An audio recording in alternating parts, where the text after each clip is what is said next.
Sejak Undang-Undang Nomor 6 Tahun 2014 tentang Desa atau Undang-Undang Desa diterbitkan, pemerintah desa memiliki peran strategis dan sentral dalam pembangunan di daerah. Pemerintah desa mendapatkan alokasi dana desa atau ADD sebesar 1 miliar hingga 1,6 miliar rupiah per tahun per desa untuk membangun dan meningkatkan perekonomian di desa. Adanya alokasi dana desa berpotensi terjadi tindakan korupsi dan penyalahgunaan wewenang bila tidak disertai pengawasan dan evaluasi yang ketat, berakibat pembangunan dan kesejahteraan di desa tidak tercapai. Kalau kita lihat APBD desa juga meningkatnya drastis sekali. 2014 itu rata-rata 329 juta. 2014. 2015 itu sudah naik menjadi 701 juta. 2021 1,6 miliar. Hati-hati pengelolaan dana desa yang jumlahnya tidak sedikit. Jumlahnya sangat besar sekali.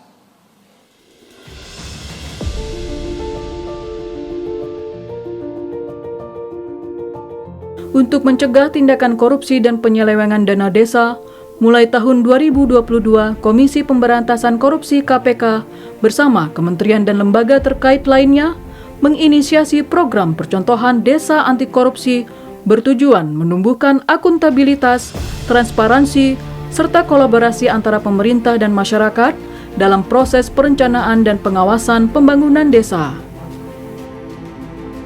Program Desa Anti Korupsi itu adalah program yang diinisiasi oleh KPK, ya, bekerja sama dengan Kementerian Desa, Kementerian Dalam Negeri, kemudian Kementerian Keuangan, dan juga para pemerhati dan konsultan. Kemudian kita membentuklah namanya Program Desa Anti Korupsi. Program Desa Anti Korupsi itu sendiri kita bentuk tentunya ada beberapa alasan atau yang mendasari. Yang pertama tentunya kita mendasari berdasarkan landasan yuridis yang ada. Yang pertama adalah adanya Undang-Undang Nomor 6 Tahun 2014 tentang Desa, di mana kita ketahui bersama bahwa dengan adanya undang-undang tersebut, ya, di desa tentunya memiliki peran yang sentral dan sangat penting dalam pembangunan di desa. Mereka mengelola sendiri sistem pemerintahannya, mereka mengelola sendiri anggarannya, mereka mengelola sendiri bagaimana membangun desanya yang baik. Kemudian yang kedua adalah adanya Undang-Undang KPK sendiri. Di dalam pasal 6, ya, pasal 6 huruf A, Undang-Undang 19 tahun 2019 tentang perubahan kedua Komisi Pemberantasan Korupsi, di sana dijelaskan bahwa Komisi Pemberantasan Korupsi bertugas, ya, melakukan tindakan-tindakan pencegahan sehingga tidak terjadi tindak pidana korupsi. Kemudian yang ketiga terkait landasan yuridisnya, kita ketahui bersama bahwa sejak Undang-Undang Desa diterbitkan dari 2015 sampai dengan 2021 itu ada 601 kasus dengan 686 tersangka. Artinya apa? Ya, inilah aparat desa yang melakukan korupsi. Ya, ternyata pengelolaan anggaran, pengelolaan sistem pemerintahan di desa itu ternyata ada korupsinya juga. Nah, inilah yang menjadi landasan yuridis kita, landasan sosiologisnya. Yang pertama, ya, sejak Undang-Undang Desa diterbitkan nomor 6 tahun 2014, 2015 sampai dengan 2021 atau sampai dengan 2022, pemerintah telah menggelontorkan uang dana desa, ya, sebesar 468 triliun sampai dengan 2022. Ya, kalau sampai dengan 2021 itu 401 triliun. Kan gitu. Tentunya harapannya masyarakat akan semakin sejahtera.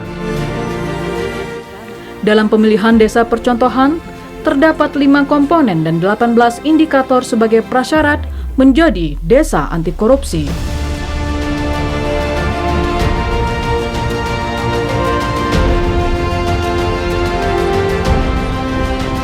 Jadi Program Desa Anti Korupsi ini sekali lagi adalah bagaimana kita mendorong peran serta masyarakat. Makanya di dalam buku Desa Anti Korupsi atau yang menjadi panduan daripada Desa Anti Korupsi ini saat ini ada 5 komponen utama, kemudian 18 subkomponen, kan gitu. 5 komponen utama itu apa saja? Yang pertama adalah penguatan tata laksana, kemudian penguatan pengawasan, kemudian pelayanan publik, kemudian yang keempat adalah partisipasi masyarakat, kemudian yang kelima adalah kearifan lokal. Nah, di dalam tata laksana ini tentunya pemerintah desa bekerja sesuai dengan aturan-aturan. Mana-mana yang belum ada aturannya dibuat. Contoh misalnya aturan tentang gratifikasi dan suap. Ya, rata-rata desa belum ada, dibuat. Ya, dirembuk dengan masyarakat di situ. Ya, ini jadikan panduan. Kemudian sosialisasikan.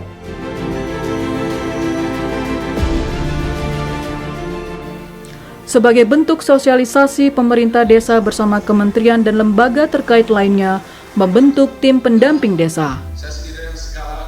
Pada dasarnya sebenarnya secara umum panduan atau pedoman desa anti korupsi ini kita sampaikan pada seluruh desa di Indonesia, termasuk melalui pemerintah daerah baik kabupaten maupun provinsi.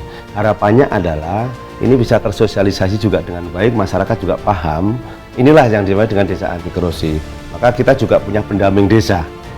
Pendamping desa ada 35.000, itu tersebar di seluruh Indonesia juga. Paling tidak mendampingi di setiap kecamatan, di setiap desa, paling tidak 2 desa, 3 desa 1 pendamping.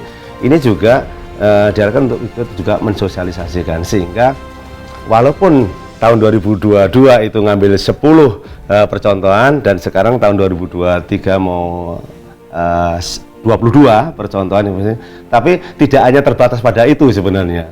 Silakan juga yang lain karena memang ini keterjangkauan ya. Kita harapkan ini juga bisa semua desa itu menggerakkan untuk itu. Makanya dinas PMD, inspektorat yang ada di daerah, termasuk siapapun yang punya kepedulian terhadap desa ini untuk punya ruang yang sama untuk melakukan sosialisasi.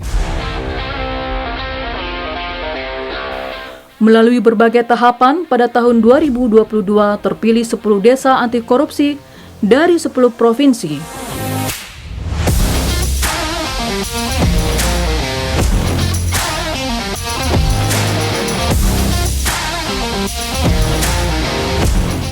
Manfaat program desa anti korupsi dengan tujuan utama menyejahterakan masyarakat mulai dirasakan oleh warga desa Cibiru Wetan, Kabupaten Bandung, Jawa Barat. Peran aktif pemerintah daerah dan masyarakat dalam menjalankan program desa anti korupsi mampu membawa inovasi dalam tata kelola pemerintahan dan layanan publik yang transparan, akuntabel, dan berintegritas.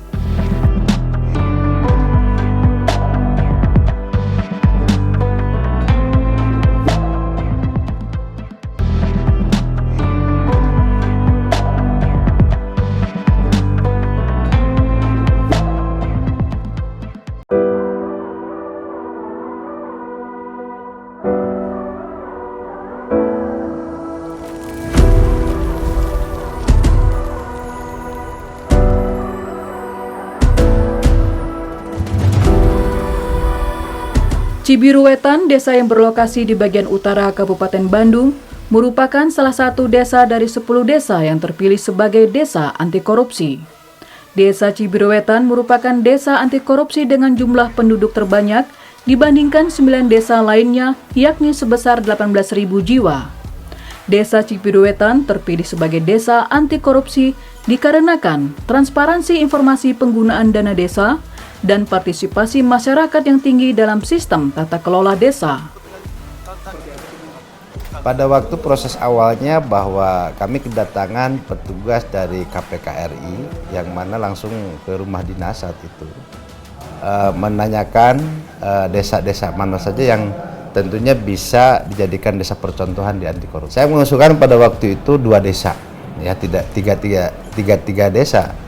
Hanya 2 desa, pertama desa Ciburial, yang kedua desa Cibiru Wetan. Nah pada saat itu juga petugas yang ditugaskan oleh KPK RI itu langsung mendatangi 2 desa, bahkan menginap hampir dalam waktu 3 hari 3 malam, ya melihat langsung kondisi desa Ciburial dan juga desa Cibiru Wetan yang tentunya dari dua desa ini sehingga datang lagi kepada saya menyampaikan bahwa ternyata nilai bobot di antara dua desa itu hanya desa Cibiru Wetan yang saat itu masuk kepada kategori layak. Ya. Nah setelah itu dikategorikan layak, maka memutuskan desa Cibiru Wetan sebagai desa percontohan anti korupsi.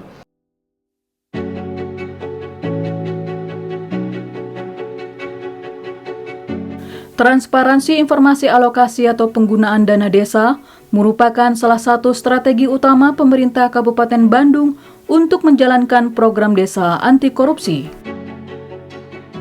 Terkait dengan keterbukaan atau transparansi informasi, memang ada beberapa yang dilakukan oleh kita. Yang pertama, kita wajibkan mereka mengekspos kepada masyarakat, baik itu melalui laporan atau melalui rapat-rapat tentang anggaran berapa, apa saja yang akan dilaksanakan, kemana saja uang yang akan beredar, seperti itu.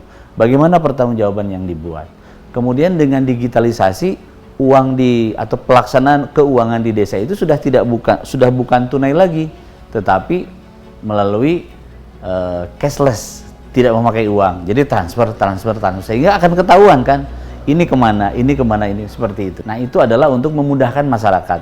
Itu reward dari Pak Bupati kepada desa Cibiru yang sudah menjadi juara. Nah sehingga masyarakat itu sudah tidak perlu jauh-jauh datang ke kabupaten apabila akan membuat KTP, akan membuat kartu keluarga, akan membuat akte. Jadi itu dimanfaatkan. Dan di Kabupaten Bandung memang belum seluruhnya, dari 270 desa, tahap awal itu kemarin kalau tidak salah baru 40-an, dan salah satunya adalah Cibiru Wetan. Jadi dengan adanya itu juga, dengan adanya ADM itu sudah membantu masyarakat juga, sehingga pelayanan lebih cepat, lebih tepat, dan tidak perlu ongkos lagi untuk jauh-jauh datang ke soreang. Pemerintah desa juga turut memberikan ruang bagi masyarakat untuk meningkatkan partisipasi sebagai salah satu agen perubahan program desa anti korupsi, yakni melalui berbagai kebijakan seperti rembuk desa, musyawarah dusun, musyawarah desa, dan penerapan aplikasi digital pada layanan publik di desa Cibiru Wetan. Proses perencanaan tingkat partisipasi masyarakat itu sangat tinggi. Pertama, kehadiran dalam musyawarah-musyawarah di desa. Kemudian sebelum perencanaan, BPD melaksanakan rembuk dusun, namanya rapat dengar pendapat ya. BPD dengan kelompok-kelompok masyarakat dari perwakilan tiap RW, kemudian profesi, pedagang, tukang ojek, pemerhati pendidikan, itu larut dalam pertemuan yang difasilitasi oleh BPD dan tim perencanaan desa. Kemudian melahirkan gagasan-gagasan dari tiap dusun. Kemudian pada saatnya dibawa ke musyawarah desa, itu hadir seluruh komponen masyarakat dan mereka secara aktif menyuarakan gagasan prioritas pembangunan, dan kita di live streaming, disaksikan oleh seluruh halayak, baik orang Cibiru Wetan maupun orang lain yang berminat, termasuk juga media. Belum lagi kanal aspirasi melalui aplikasi Simpel Desa.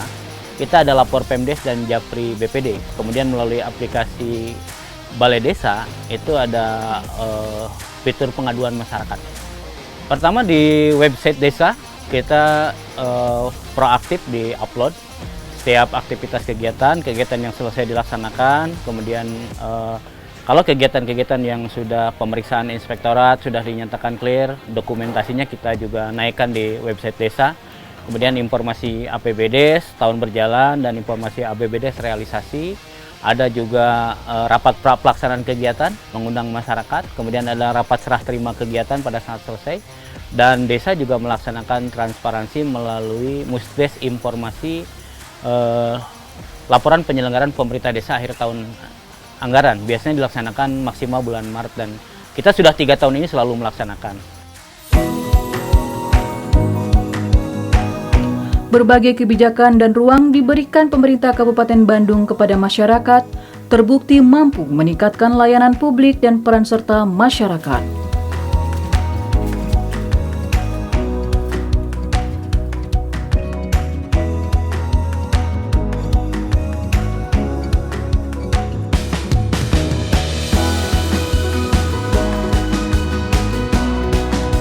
Pelayanannya sangat baik, cepat tanggap, orangnya ramah-ramah, juga tidak ada pungutan biaya, kan desa Cibiruetan anti korupsi, jadi aman, tidak ada pungli.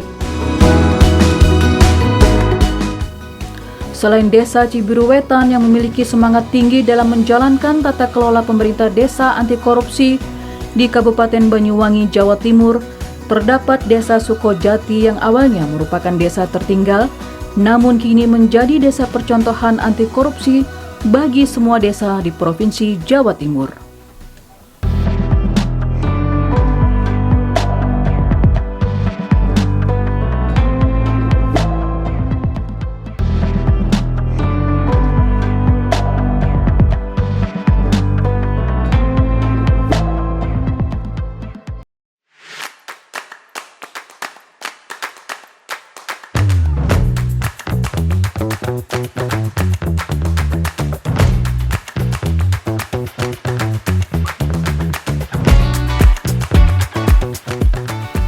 Desa Sukojati berada di Banyuwangi, Jawa Timur, merupakan satu-satunya desa terpilih dari 7.724 desa sebagai percontohan desa anti korupsi di Jawa Timur.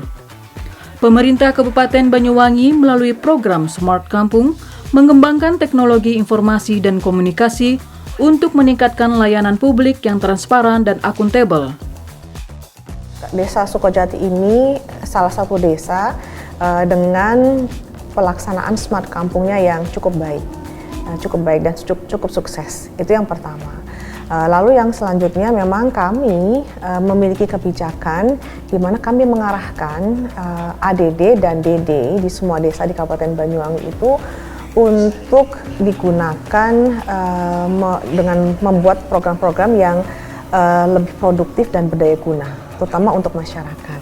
Nah, jadi mereka kita lakukan kita arahkan gitu ya, desa-desa itu kita arahkan untuk menggunakan anggaran agar lebih tepat sasaran lagi. Dan memang digitalisasi ini menjadi modal bagi desa untuk meningkatkan pelayanan. Dan tidak hanya itu, Desa Sukojati juga menganggarkan untuk meningkatkan kapasiti dari staf-stafnya, ya, SDM-nya gitu ya, di desanya. Dan mereka mau berubah dari pola-pola yang lama menjadi pola-pola yang baru. Digitalisasi mereka sudah sangat familiar gitu ya. Dan alhamdulillah ketika itu Desa Sukojati masih dalam status desa berkembang ya, sekarang sudah menjadi desa mandiri. Itulah yang menjadi salah satu keinginan KPK menjadikan Desa Sukojati sebagai desa anti korupsi. Malam ini kita melakukan pelayanan malam yang biasanya disebut dengan pelayanan keliling atau kepali.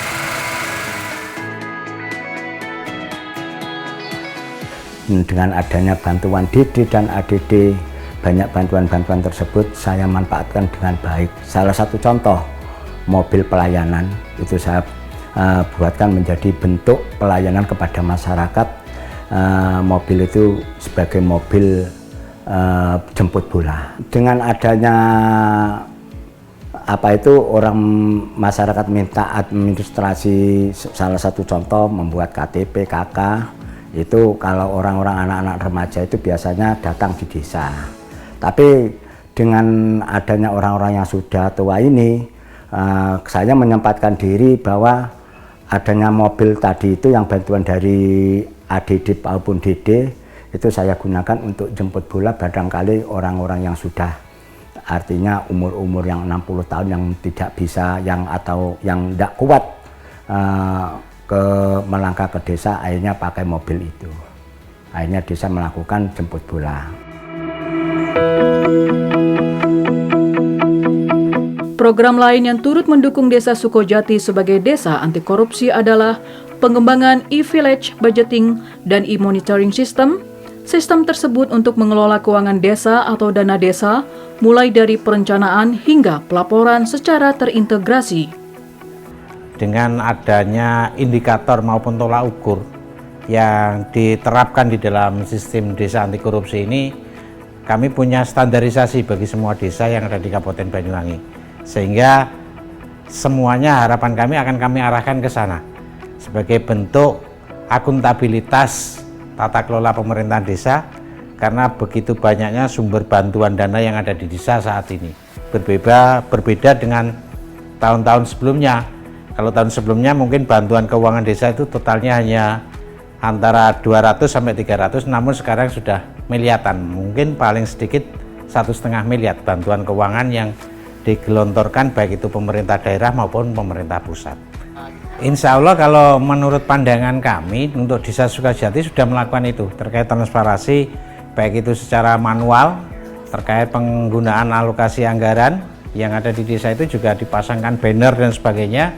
Tapi secara apa istilahnya, melalui website mereka juga mereka tampilkan di sana apa yang mereka lakukan pada tahun anggaran berjalan dan pada proses perencanaan, terutama terkait dengan partisipasi masyarakat.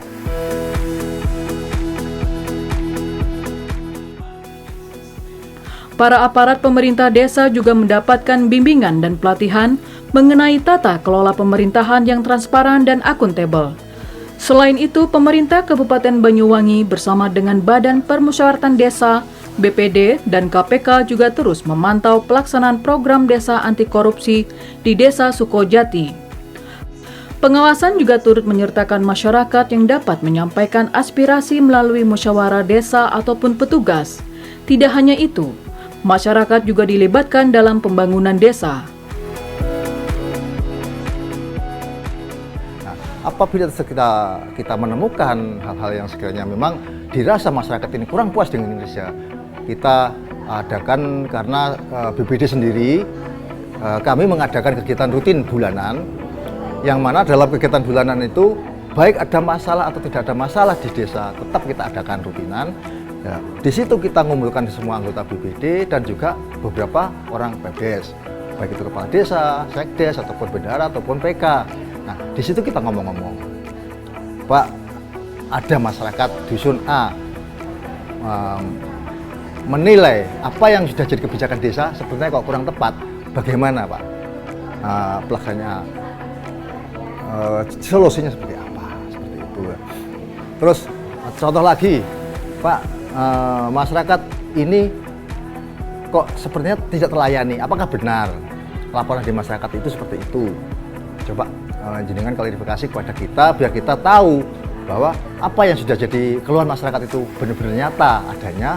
Nah, dari situ nanti kita dialog, kita diskusi, akan menemukan ataupun menghasilkan sesuatu yang khususnya untuk masyarakat, kembali lagi ke masyarakat. Nah, untuk monitoring sendiri sebenarnya kita tidak memiliki rencana sampai sejauh itu gitu ya, tapi karena begini, karena yang kita nilai ini kan adalah desa-desa yang sudah memiliki kategori istimewa gitu ya. Kita sudah memberikan bimbingan teknis, sudah melakukan monitoring dan evaluasi. Kita yakin betul bahwa Desa Sukojati ini sudah bisa menerapkan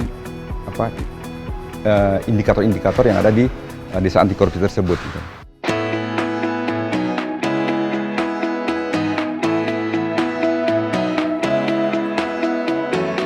Ya, saya senangnya di sini kan masalah pengurusan surat-surat. Ya, saya kira tidak ada masalah uang itu membayar, tidak ada, itu gratifikasinya tidak ada, sangat baik sekali gitu. Untuk pelayanannya saya sangat puas untuk pelayanan ya seperti ini. Ya. Oke, ini juga istilahnya apa ya? Mobil ini juga membantu Bapak ya karena sibuk ya, Pak ya? Iya, ya, karena saya sibuk. Karena tidak bisa datang ke desa pagi, kadang saya kerjanya kan di lapangan gitu ya. Ya. Dengan adanya ini karena malam hari Bapak lagi renggang, Bapak bisa gitu. Iya, bisa menyempatkan ini. Di sini ada aparatnya desa, pada ramah, baik, terus juga cepat pelayanan, terus ini ada inovasi pelayanan, jadi kita nggak perlu ribet. Kita juga masyarakat diajak sama Pak Kades, kalau ada aparat yang minta uang, itu langsung dilaporkan saja. Terus juga anggaran desa sekarang, jelas informasinya ada di web. Dan lebih tahu uangnya itu lari kemana. Melalui program Desa Anti Korupsi diharapkan dapat memajukan desa dan menyejahterakan masyarakat, karena program Desa Anti Korupsi dapat menciptakan tata kelola pemerintah yang jujur, adil, transparan, dan akuntabel, sehingga optimalisasi penyerapan dana desa untuk membangun desa pun tercapai. Kita jadikan Indonesia bebas korupsi dimulai dari desa.